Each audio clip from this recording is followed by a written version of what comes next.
El deseado de todas las gentes, capítulo 16, en su templo, parte 2. Con mirada escrutadora, Cristo abarcó la escena que se extendía delante de él mientras estaba de pie sobre las gradas del atrio del templo. Con mirada profética vio lo futuro, abarcando no solo años, sino siglos y edades. Vio cómo los sacerdotes y gobernantes privarían a los menesterosos de su derecho y prohibirían que el Evangelio se predicase a los pobres. Vio cómo el amor de Dios sería ocultado de los pecadores y los hombres traficarían con su gracia, y al contemplar la escena, la indignación, la autoridad y el poder se expresaron en su semblante.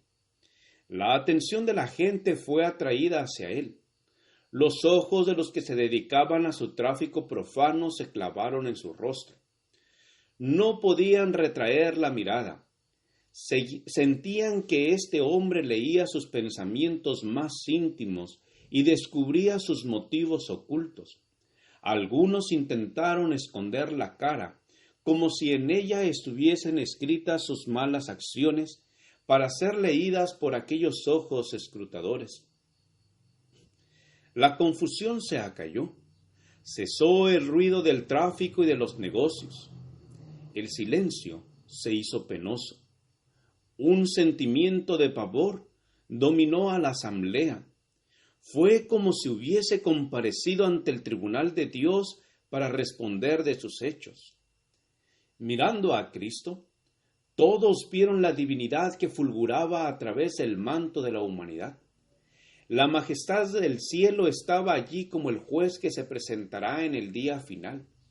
Y aunque no la rodeaba esa gloria que la acompañará entonces, tenía el mismo poder de leer el alma. Sus ojos recorrían toda la multitud, posándose en cada uno de los presentes. Su persona parecía elevarse sobre todos con imponente dignidad. Y una luz divina iluminaba su rostro.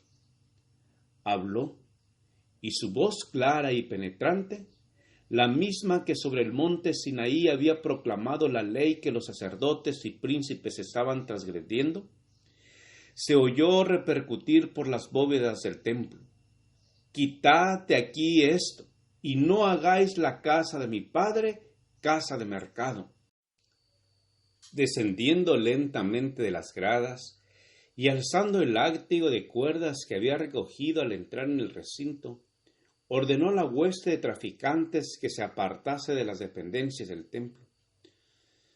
Con un celo y una severidad que nunca manifestó antes, derribó las mesas de los cambiadores. Las monedas cayeron y dejaron oír su sonido metálico en el pavimento de mármol. Nadie pretendió poner en duda su autoridad. Nadie se atrevió a detenerse para recoger las ganancias ilícitas. Jesús no los hirió con el látigo de cuerdas, pero en su mano el sencillo látigo parecía ser una flamígera espada. Los oficiales del templo, los sacerdotes especuladores, los cambiadores y los negociantes en ganado huyeron del lugar con sus ovejas y bueyes, dominados por un solo pensamiento, el de escapar a la condenación de su presencia. El pánico se apoderó de la multitud, que sentía el predominio de su divinidad. Gritos de terror escaparon de centenares de labios pálidos. Aún los discípulos temblaron. Les causaron pavor las palabras y los modales de Jesús, tan diferentes de su conducta común. Recordaron que se había escrito acerca de él: me consumió el celo de tu casa. Pronto la tumultuosa muchedumbre fue alejada del templo del Señor con toda su mercadería. Los atrios quedaron libres de todo tráfico profano, y sobre la escena de confusión descendió un profundo y solemne silencio. La presencia del Señor, que antiguamente santificara el monte, había hecho sagrado el templo levantado en su honor. En la purificación del templo, Jesús anunció su misión como Mesías y comenzó su obra. Aquel templo, erigido para morada de la presencia divina, estaba destinado a ser una lección objetiva para Israel y para el mundo. Desde las edades eternas había sido el propósito de Dios que todo ser creado, desde el resplandeciente y santo serafín hasta el hombre, fuese un templo para que en él habitase el Creador a causa del pecado. La humanidad había dejado de ser templo de Dios. Ensombrecido y contaminado por el pecado, el corazón del hombre no revelaba la gloria del ser divino. Pero por la encarnación del Hijo de Dios se cumple el propósito del cielo. Dios mora en la humanidad y mediante la gracia salvadora el corazón del hombre vuelve a ser su templo. Dios quería que el templo de Jerusalén fuese un testimonio continuo del alto destino ofrecido a cada alma. Pero los judíos no habían comprendido el significado del edificio que consideraban con tanto orgullo. No se entregaban a sí mismos como santuarios del Espíritu Divino. Los atrios del templo de Jerusalén, llenos del tumulto de un tráfico profano, representaban con demasiada exactitud el templo del corazón, contaminado por la presencia de las pasiones sensuales y de los pensamientos profanos. Al limpiar el templo de los compradores y vendedores mundanales, Jesús anunció su misión de limpiar el corazón de la contaminación del pecado, de los deseos terrenales, de las concupiscencias egoístas, de los malos hábitos que corrompen el alma. Vendrá a su templo el Señor a quien vosotros buscáis, y el ángel del pacto a quien deseáis vosotros. He aquí, viene, ha dicho Jehová de los ejércitos, ¿y quién podrá sufrir el tiempo de su venida? ¿O quién podrá estar cuando Él se mostrará? Porque Él es como fuego purificador y como jabón de lavadores. Y sentarse ha para afinar y limpiar la plata, porque limpiará los hijos de Leví, los afinará como a oro y como a plata. ¿No sabéis que sois templos de Dios y que el Espíritu de Dios mora en vosotros? Si alguno violare el templo de Dios, Dios destruirá al tal, porque el templo de Dios, el cual sois vosotros, santo es. Ningún hombre puede de por sí echar las malas huestes que se han posesionado del corazón. Solo Cristo puede purificar el templo del alma, pero no forzará la entrada.